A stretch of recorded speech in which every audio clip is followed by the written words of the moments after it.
চাওক কেন্দ্ৰীয় চৰকাৰে যিটো SIR আনিব বিচাৰিছে সেইটোত আচলতে অসমৰ ক্ষেত্ৰত পৃথক এটা ব্যৱস্থা আমি আগতে দেখা পাইছোঁ।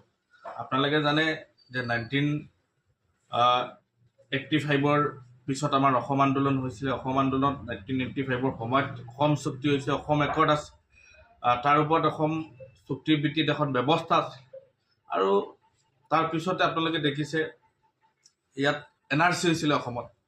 আৰু এই NRC সময়খিনিতো আমি কৈছিলোঁ যে প্ৰকৃততে স্বদেশী আৰু বিদেশী দুয়োটা আমি ওলাব পাৰিম। আপোনালোকে ইতিমধ্যে দেখিছে NRCখন সম্পূৰ্ণ কৰিবৰ কাৰণে কেন্দ্ৰীয় চৰকাৰ আৰু ৰাজ্য চৰকাৰ ব্যৰ্থ হৈছে।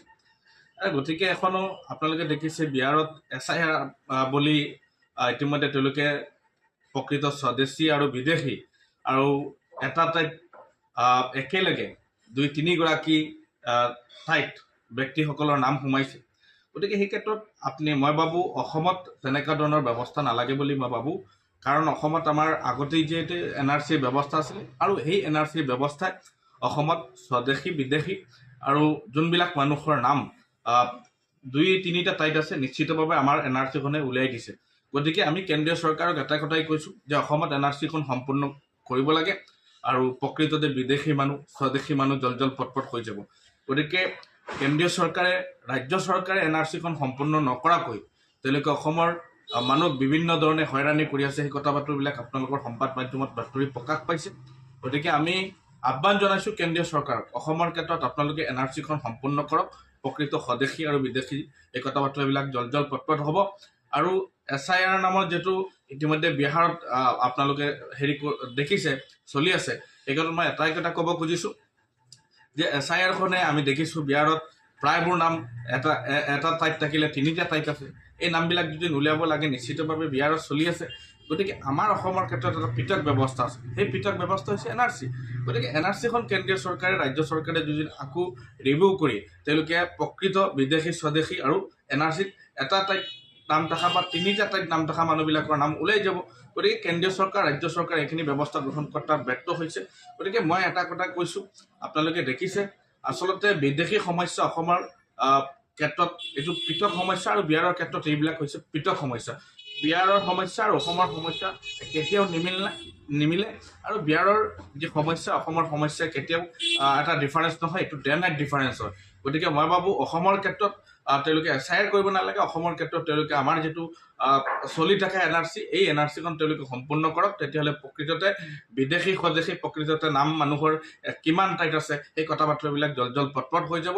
আৰু ৰাজ্য চৰকাৰে NRCখন সম্পূৰ্ণ কৰাত ব্যৰ্থ হৈছে। এটা কথা স্পষ্ট, NRCখন তেওঁলোকে সম্পূৰ্ণ কৰাত কেন্দ্ৰীয় চৰকাৰ ব্যৰ্থ হৈছে। এটা কথা স্পষ্ট যে আচলতে তেওঁলোকে যদি NRC ঠিক কৰিব বিচাৰিছিলে, বিদেশী মানুহ তেওঁলোকে উলিয়াব বিচাৰিছিলে, তেতিয়াহ'লে NRCৰ এই সম্পূৰ্ণ কাম কাজে জল পটপট হৈছে। অসমত কিমান দূৰ বিদেশী আছে, বিদেশী কেনেধৰণে আছে, NRCখন সম্পূৰ্ণ কৰি ওলাই যাব।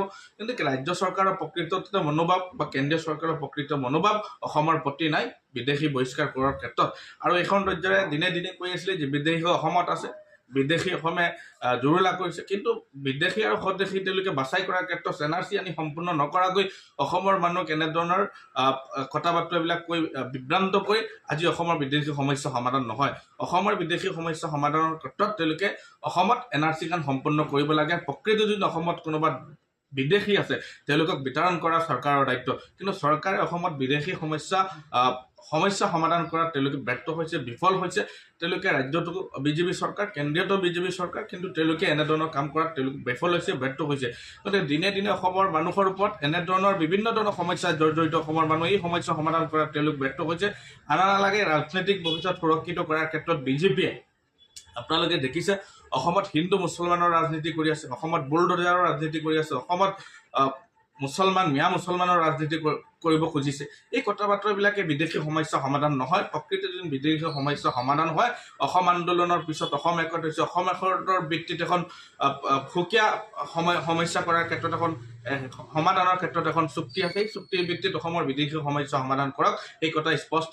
কিন্তু তেওঁলোকে এনেধৰণৰ প্ৰকৃত ভাৰতীয় নাগৰিকসকলক, প্ৰকৃত আমাৰ খিলঞ্জীয়া ভূমিপুত্ৰ মানুহসকলক এনেধৰণৰ বিদেশী সজাই অসমৰ হিন্দু মুছলমানৰ মাজত ৰাজনীতি কৰিব নালাগে বা এনেধৰণৰ সাম্প্ৰদায়িক গোষ্ঠীগত সাংগাৰ পৰা বিৰত থাকিবৰ কাৰণে কেন্দ্ৰীয় চৰকাৰক ৰাজ্য চৰকাৰক মই আহ্বান জনাইছোঁ।